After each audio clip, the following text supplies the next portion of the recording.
समय की बात है। उस समय एक आत्मदेव नाम के ब्राह्मण हुए। आत्मदेव जिनके कोई संतान नहीं थी, निराश हैं, हताश हैं, मानो सब प्रकार की आशाओं का त्याग कर चुके हैं। उनकी वामांगी का नाम है धुंधली। धुंधली निराश नहीं है, धुंधली अपने जीवन में खुश है। धुंधली वैसी नहीं है जैसे आत्मदेव हैं। एक बार आत्मदेव निराश होकर के बैठे हैं तो एक महात्मा ने आकर पूछा, कथम रोदसी विप्रत्वम काति चिंतावलीयसी वत्वम स्वतरमयम स्वस्य दुखस्य कारणम। तुम क्यों रो रहे हो, तुमको क्या दुख है? तो आत्मदेव ने कहा, मेरे कोई बेटा नहीं है। तो ब्राह्मण, तुम्हारे माथे की लकीर कहती है कि तुम्हारे भाग्य में तो पुत्र का सुख ही नहीं है। तो जब तुम्हारे भाग्य में पुत्र का सुख ही नहीं है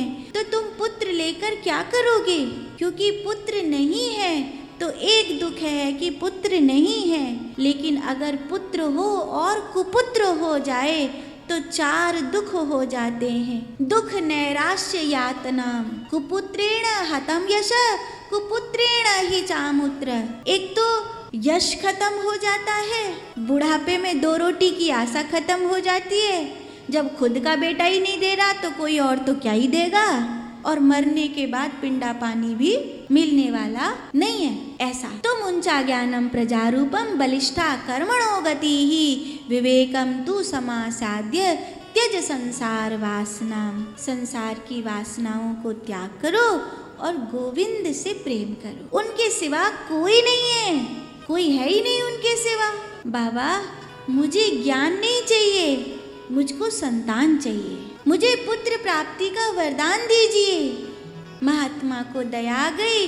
मरते ब्राह्मण को देख करके साधु बाबा ने अपनी झोली में से एक आम्रफल निकाला और वो आत्मदेव ब्राह्मण को देते हुए कहा, इसे अपनी पत्नी को खिला देना, तुम्हारी पुत्र प्राप्ति होगी। आत्मदेव ने वो फल धुंधली को लाके दिया, धुंधली ने वो फल गऊ को दे दिया।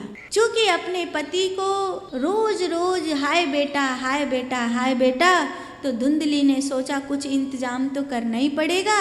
उसकी एक मुंह बोली बहन गर्भवती हुई थी, पहले ही उसके 5-7 बालक थे, वो दुखी थी, गरीबनी थी।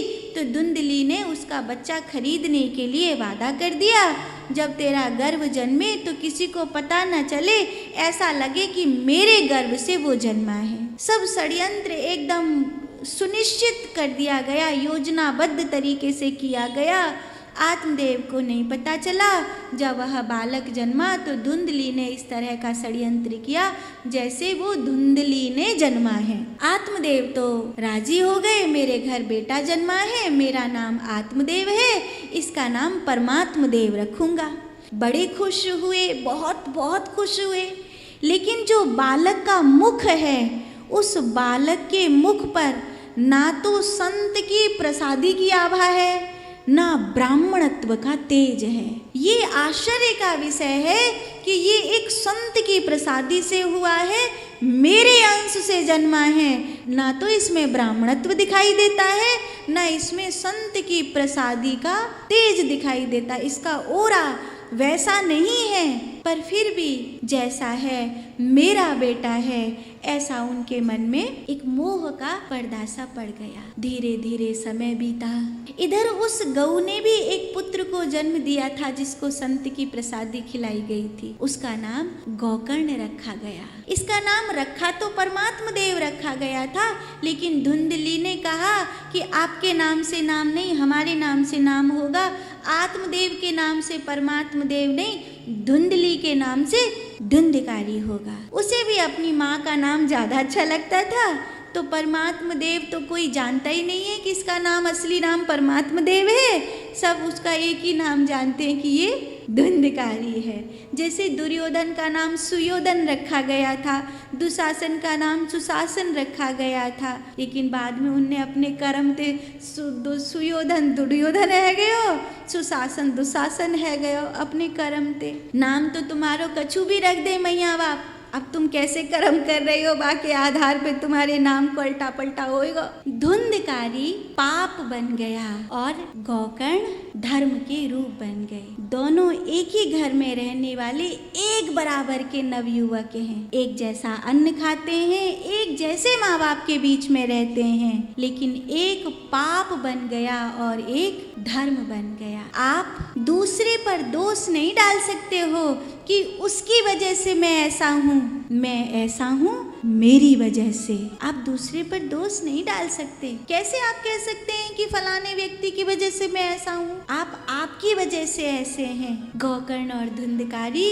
दोनों एक घर में पले हैं, एक जैसी रोटी खाते हैं, एक मैया बाप की छत्र छाया में रहते हैं, एक ही उम्र के हैं, लेकिन गोकर्णो पंडितो ज्ञानी और धुंधकारी महाखलाह। ये तो तुम्हारी निजी जिंदगी है ना कि तुमने क्या चुना है। तुमने पाप का मार्ग चुना है या धर्म का मार्ग चुना है, ये तुम्हारी आत्मा की स्वतंत्रता है। भगवान ने गीता जी में कहा है, हे अर्जुन, मैंने प्रत्येक जीव को स्वतंत्र बनाया है। मैं किसी के ऊपर न पाप थोपता हूँ न किसी के ऊपर पुण्य थोपता हूँ। मैं धर्म की बात तुझसे सिर्फ इसलिए कह रहा हूँ क्योंकि तूने कहा है कि तू मेरा शिष्य है और मेरा ये कर्तव्य है कि मैं अपने शिष्य को धर्म की बात बताऊं। तू ना कहता कि तू मेरा शिष्य है तो मैं तुझे धर्म की बात नहीं बताता, और फिर भी तुझे समझ में नहीं आता तो सर्वधर्मान परित्यज्य मामेकं शरणं व्रज अहम त्वा सर्व पापेभ्यो मोक्षयिष्यामि मा शुचा। तू मेरी शरण में आ जा, फिर कोई पाप पुण्य के झगड़े में फंसने की जरूरत नहीं, फिर मैं सब देख लूंगा। आत्मदेव और धुंधकारी के मध्य आज विवाद हुआ। उस विवाद के परिणाम से आत्मदेव दुखी हुए। आत्मदेव के आंखों में आंसू थे। रात्रि का समय, तब गोकर्ण जी एकांत में आकर अपने पिता के चरणों पर बैठ गए और अपने पिता के चरणों पर मस्तक झुकाते हुए कहा, क्या पिता के आंसू का कारण मैं हूँ? नहीं, मेरे आंसू का कारण मेरा प्रारब्ध है कि मुझे धुंधकारी जैसा बेटा हुआ है। तो गोकर्ण जी ने आत्मदेव को ज्ञान दिया। जन्म उन्होंने कहा कि पिताजी, ये जो संसार है ये बांधता नहीं है, असारा खलु संसार।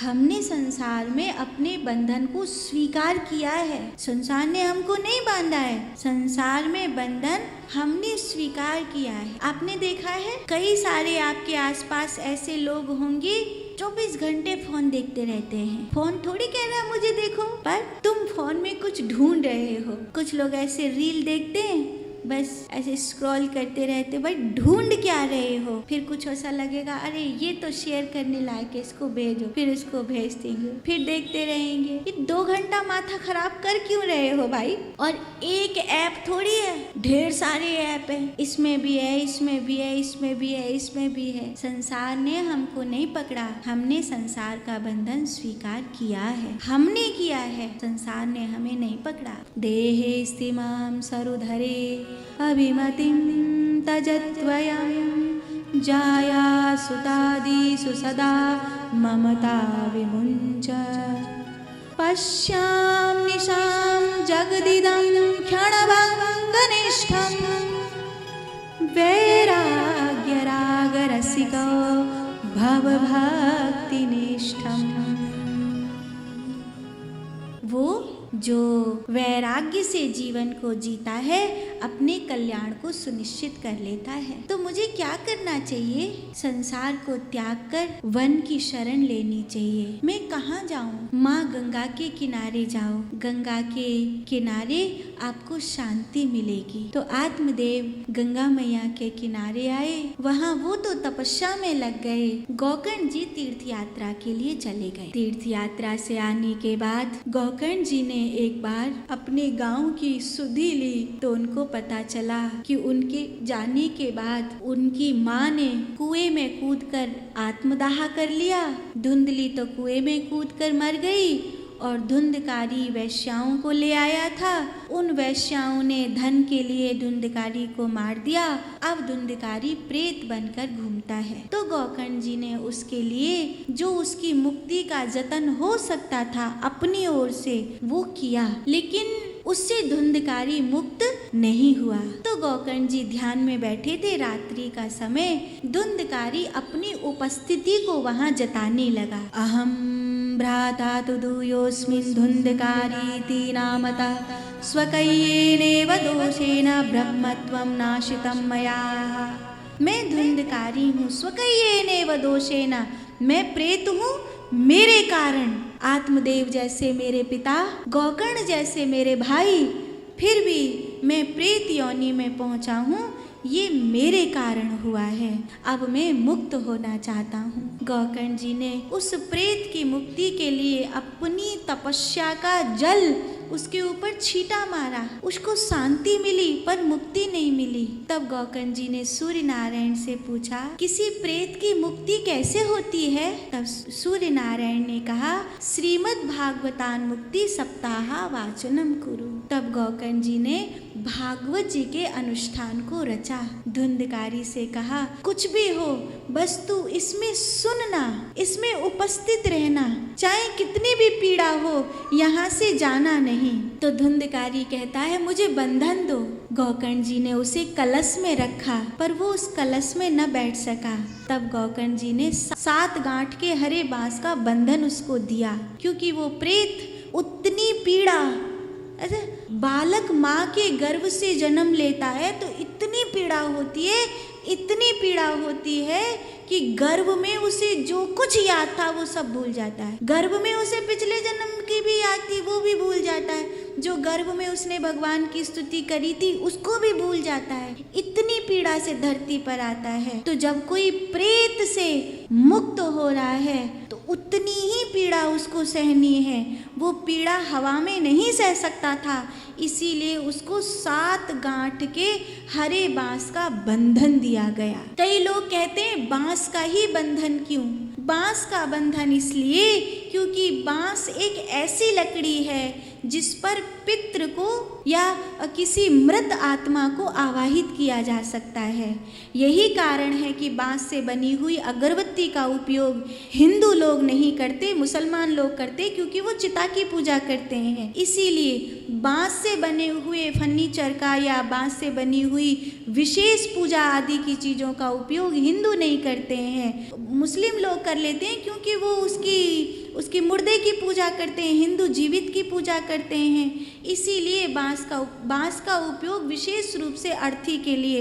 इसीलिए जहाँ बांसों का झुंड हो वहाँ बैठ कर के किसी साधु को भोजन नहीं करना चाहिए, अन्यथा उसे कितनों की मुक्ति करानी पड़ेगी अपने भजन से। गोकर्ण जी ने बांस को ही चुना, ये जानते हुए भी कि ये बांस में रहेगा तो मुझे इसके लिए बहुत कुछ देना पड़ेगा, पर फिर भी बांस चुना क्योंकि ये एक प्रेत है और इस प्रेत को बांधने का यही एकमात्र साधन है। 7 गांठ का ही क्यों, हमारे शरीर में भी 7 गांठें होती हैं जिन्हें 7 कुंडलिनी चक्र बोलते हैं। मूलाधार से लेकर सहस्रार तक स्वादिष्ठान मणिपूरक विशुद्ध अनाहत आज्ञा चक्र से होते हुए जब हम ब्रह्मरंध्र में पहुँचते हैं तो हम जीवन से मुक्त होते हैं। इन 7 गांठों को आज नहीं कल जीवात्मा को पार करना होगा, तभी वो जीव से शिव हो सकता है। इसीलिए प्रेत का बंधन 7 गांठ के हरे बांस में किया गया। प्रभु जब गोकर्ण जी ने कथा सुनाई तो वहाँ गोकर्ण जी के कथा सुनाने से धुंधकारी मुक्त हो गया। धन्यम भागवती वार्ता प्रेत पीड़ा विनाशिनी सप्ताहो अपि ते धन्य कृष्ण लोक फलप्रदा। धन्य है ये भागवत की कथा जिससे मुझ जैसा प्रेत मुक्त हो गया। ऐसा कहकर धुंधकारी ने प्रणाम किया। लेकिन अन्येव बहवो सन्ति श्रोतारो मम निर्मला आनि तानि विमानानि न तेषां युगपत्कटा। इतने सारे लोगों ने कथा सुनी, केवल धुंधकारी मुक्त हुआ। तो देवता कहते हैं इतने सारे लोगों से पूछो इन्होंने क्या मांगा था। एक अकेला धुंधकारी था आपके बंधन में जिसने मुक्ति मांगी थी तो उसको मुक्ति मिल गई। इतने सारे लोगों से पूछो इन्होंने क्या क्या मांगा था। जिसने जो मांगा है उसको भगवान कृष्ण गीता जी में अर्जुन से कहते हैं, अर्जुन भूतों को पूजने वाला भूत लोक को जाता है, देवताओं को पूजने वाला देवताओं के लोक को जाता है, पितरों को पूजने वाला पितरों के अरिमाओं के लोक में जाता है। आप जिसको भज रहे हो, आप जो चाह रहे हो, आपको वही तो मिलेगा। इसीलिए केवल उसने मुक्ति मांगी थी, उसने मोक्ष मांगा था, इसीलिए उसी को मोक्ष मिला है, उसी को मुक्ति मिली है। तो धुंधकारी मुक्त हो गया। धुंधकारी के मुक्त होने से वहाँ उत्सव हुआ। हर साल आषाढ़ के महीने में शुक्ल पक्ष की नवमी से लेकर पूर्णमासी तिथि तक ये कथा होगी, ये सुनिश्चित हुआ। और जब जब यह कथा होगी तब तब धुंधकारी जैसे बहुत प्रेतों को मुक्ति देने वाली यह कथा होगी। बोलिए भागवत भगवान की। अब मैं तुम्हें कथा के नियम बताता हूँ। भोजनम तु वरम मन्ये कथा श्रवण कारकम न उपवासो वरः प्रोक्ता कथा विघ्न करो यदि। कथा में कोई भी कार्य ऐसा नहीं करना चाहिए जिससे हमारे श्रवण में विघ्न पड़ जाए। हमारे श्रवण में विघ्न ना पड़े ऐसा प्रयास करो। भोजन को पवित्र रखो, आचार विचार को पवित्र रखो और सब प्रकार से मन को परमात्मा में भजन में लगाए रखो। ध्यान करो, जितना बन सके साधना करो, तो निश्चित ही ये 7 दिन कल्याण का मार्ग बन जाएंगे।